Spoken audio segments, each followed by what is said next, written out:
Olá pessoal, aqui é o TJ Ungido e é um prazer falar com você que é testemunha de Jeová ou que deixou de ser, mas no entanto está interessado em conhecer a verdade sobre os fatos históricos dessa organização.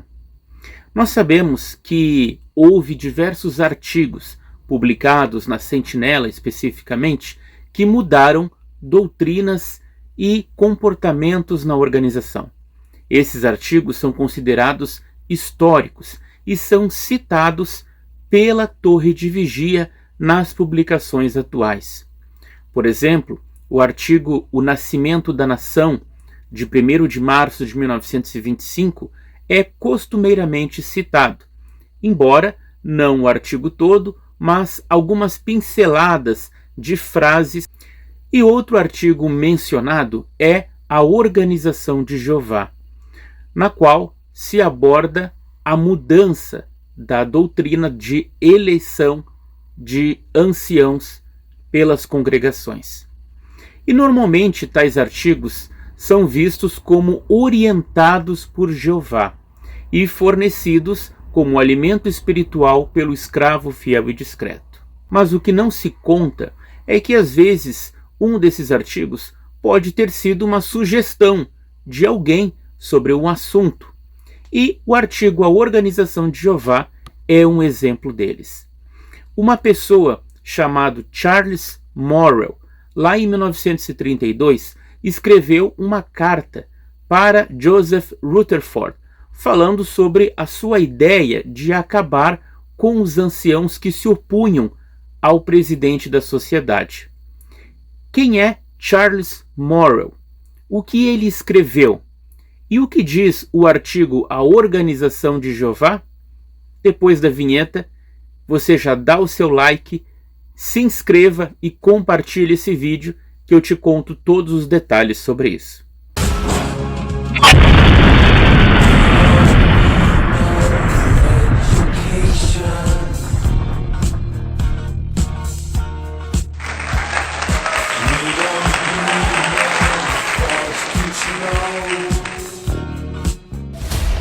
Na Sentinela de 1º de fevereiro de 1932, na página 47, é publicado ali uma carta de Charles Morrell, de Ontário, Canadá.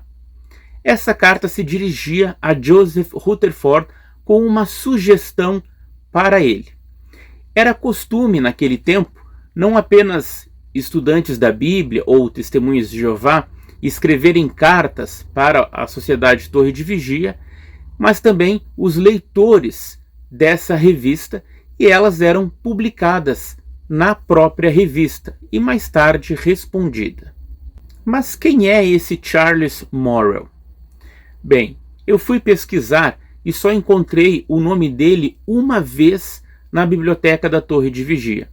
Ele é citado no Anuário de 1980, na página 138, em vista da perseguição do governo canadense às testemunhas de Jeová. A obra estava proscrita no Canadá em 1942, e uma comissão selecionada da Câmara dos Comuns fez uma revisão da proscrição e permitiu que Charles Morrell e Robert McNaught respondessem em favor das testemunhas de Jeová às acusações infundadas feitas pelo governo.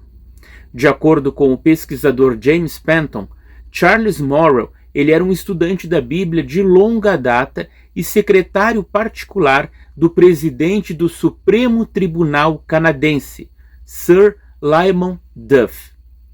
Então, percebemos que este outrora estudante da Bíblia, agora testemunha de Jeová, era um canadense que estava familiarizado com os ensinos da Torre de Vigia, apoiava aquilo que Rutherford ensinava e fez-lhe uma pergunta e uma sugestão que foi publicada lá na Sentinela, 1º de fevereiro de 1932, na página 47. Vamos ao que ele propôs. Ele começa assim: Caro irmão Rutherford, a seguinte pergunta é enviada tanto para a consideração como para a resposta, pois presumo que, se o ponto envolvido é sólido, será tratado pela torre de vigia no devido tempo. Em essência, o apóstolo diz que o Espírito Santo fez dos anciãos superintendentes do rebanho de Deus. O próprio Senhor, tendo assumido a supervisão de Sião agora, há justificativa para o serviço dos anciãos por mais tempo? Então ele estava questionando: é necessário o trabalho dos anciãos nas congregações ou companhias, como se chamava na época, já que o Senhor está dirigindo a obra desde 1914? Ele continua: em outras palavras, não era o propósito do Senhor limitar a jurisdição dos anciãos ao tempo da ausência do Senhor Jesus na terra, começando com sua ascensão e a concessão do Espírito Santo, e terminando com a retirada do Espírito Santo como guia ou instrutor e a vinda de Cristo Jesus ao templo?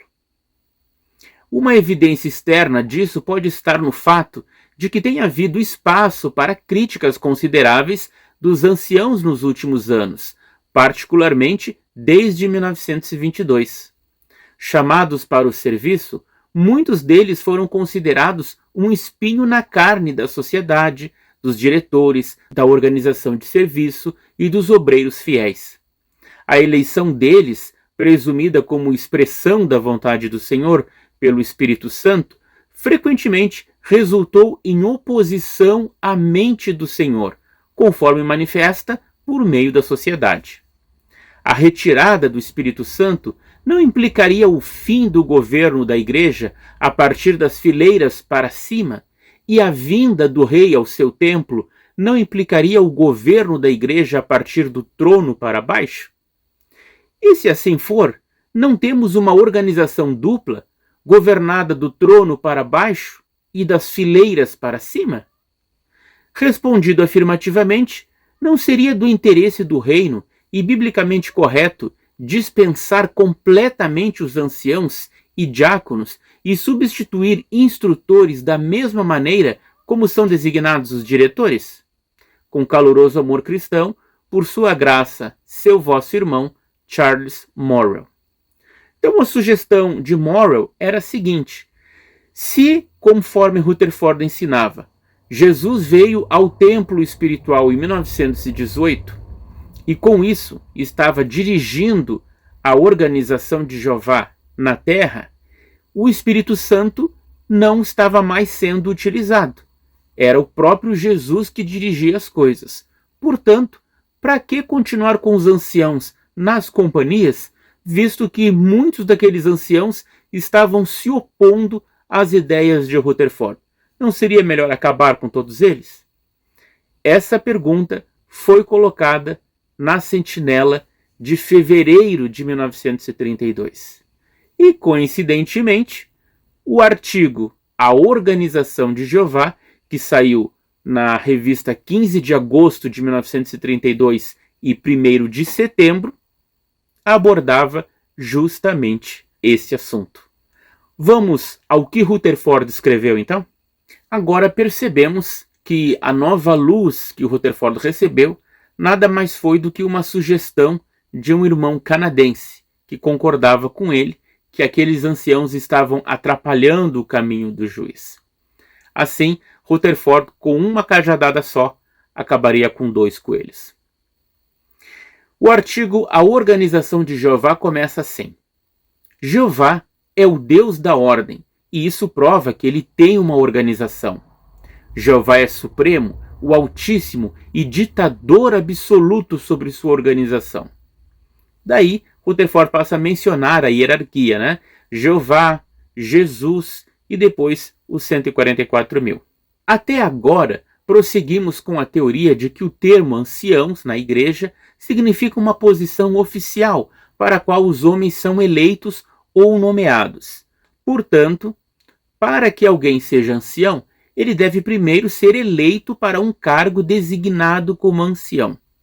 E Rutherford então escreve: parece não haver autoridade bíblica para tal conclusão. É necessário examinar textos que se relacionam com anciãos tanto no Antigo quanto no Novo Testamento. Rutherford então passa a citar Gênesis 50, versículo 7, sobre os anciãos do Egito, os homens idosos da casa de Faraó. Diz que o termo anciãos significa homens idosos ou maduros, e que os anciãos de Israel, por exemplo, não foram eleitos para algum cargo. Eles eram os homens mais velhos das tribos e manifestamente designados como anciãos por causa da sua idade e por serem mais maduros de julgamento. Contrariando a definição lexical de anciãos, que diz que são oficiais leigos que, juntamente com o ministro, compõem a seção da igreja com autoridade para inspecionar e regular questões de religião e disciplina, Rutherford afirma que tal definição está errada, por não ser bíblica. A correta é a mencionada em Joel, capítulo 2, versículo 28, que define os anciãos como homens idosos. Em resumo, o termo anciãos não deve ser aplicado a um ofício na organização de Deus, mas àquela classe de homens que são mais claramente maduros em mente e em julgamento. E que dizer do Novo Testamento? O termo grego no Novo Testamento é presbiteroi, literalmente significando idosos. E alguém se torna mais sábio e maduro por se alimentar do conhecimento de Deus. Alguns anos após o Pentecostes de 33 da Era Comum, já havia anciãos mostrando que aqueles cristãos que antes eram bebês espirituais progrediram até se tornarem anciãos. Só que esse raciocínio de Rutherford é uma coisa óbvia. Os cristãos, no primeiro século, que eram anciãos, eles o eram não apenas por serem mais maduros ou mais velhos, mas em questão de sabedoria também. O ponto era a designação em si. Quem deveria designar alguém como ancião nas congregações? O juiz então passa a citar Efésios capítulo 4, versículo 11, e mostra ali que o Espírito Santo qualificaria homens para oficializar como apóstolos, profetas, evangelizadores, pastores e instrutores. Note-se que o ofício de ancião não foi criado nem mencionado, diz Rutherford. Não há texto na Bíblia que mostre que o ofício de ancião ou anciãos tenha sido criado pela autoridade de Jeová ou por Cristo Jesus, agindo como chefe dos oficiais de Jeová. O ofício de ancião, a ser preenchido por nomeação ou voto, não existe nas Escrituras. Mas todos os que se tornam membros do corpo de Cristo devem, de fato, se tornar anciãos de acordo com o significado bíblico desse termo. O equívoco do termo anciãos na igreja levou a muita confusão e grande tristeza. Se o ofício de ancião tivesse sido criado pelo Senhor, tal confusão e tristeza não teriam resultado. Ora, essa crítica que Rutherford faz, nada mais, nada menos, é para o próprio Russell, pois foi ele quem designou anciãos nas eclésias. Entretanto, diz Rutherford, os apóstolos tinham autoridade para criar outros ofícios na igreja. E aí ele cita os títulos de bispo e presbítero e as qualificações bíblicas para esses termos. E ainda escreve: visto que as escrituras não provêm ou designam o ofício de anciãos, segue-se que ninguém poderia ser apropriada e biblicamente designado para o ofício de ancião. Percebam como o raciocínio de Rutherford é confuso e muitas vezes ambíguo, pois o termo presbítero também define anciãos ou pastores espirituais na igreja. Ele logo então menciona Tito, capítulo 1, versículo 5. Ordena anciãos, em grego presbítero, em cada cidade como eu te designei. Também menciona o relato de Atos, capítulo 19, versículos 1 a 7, e conclui que o Espírito Santo os tornou superintendentes ou bispos, e isso depois de se tornarem presbíteros ou anciãos. Isso prova que ninguém está qualificado para ocupar o cargo de bispo na igreja, a menos que tenha primeiro recebido a unção do Espírito Santo, tendo avançado no conhecimento e no Espírito do Senhor. Rutherford admite sobre a designação de certos homens maduros ou anciãos para servir na igreja. Toda a congregação que havia recebido o Espírito Santo, o que sem dúvida incluía Paulo e Barnabé, expressou sua escolha daqueles que deveriam servir levantando a mão. Então Rutherford, discordando daquilo que ele mesmo acabou de falar, admite que nas congregações no primeiro século, anciãos, ou seja, homens maduros, foram designados como bispos ou superintendentes. Essas pessoas, elas tinham o Espírito Santo de Jeová. E elas mesmo elegeram outros como anciãos levantando as mãos em voto. O Espírito Santo operou nas mentes daqueles consagrados ao Senhor e que possuíam o seu Espírito, e sendo unânimes, seriam direcionados no caminho certo. Em Atos capítulo 15, versículo 19 a 28, está escrito: pareceu bem a nós e ao Espírito Santo.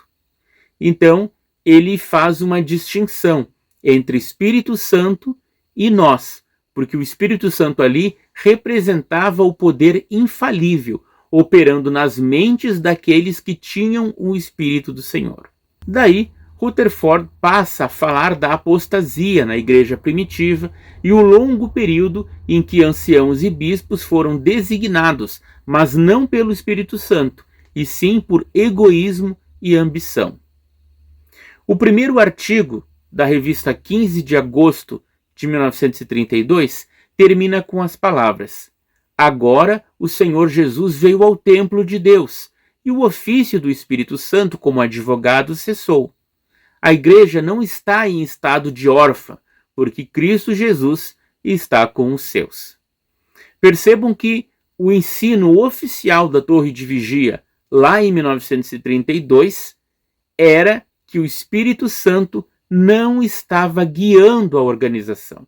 Na verdade, durante toda a vida de Rutherford, ele ensinou isso, porque no momento que Jesus veio ao templo, segundo ele explicava, o Espírito Santo tinha cumprido a sua função. Agora era com Jesus e os anjos.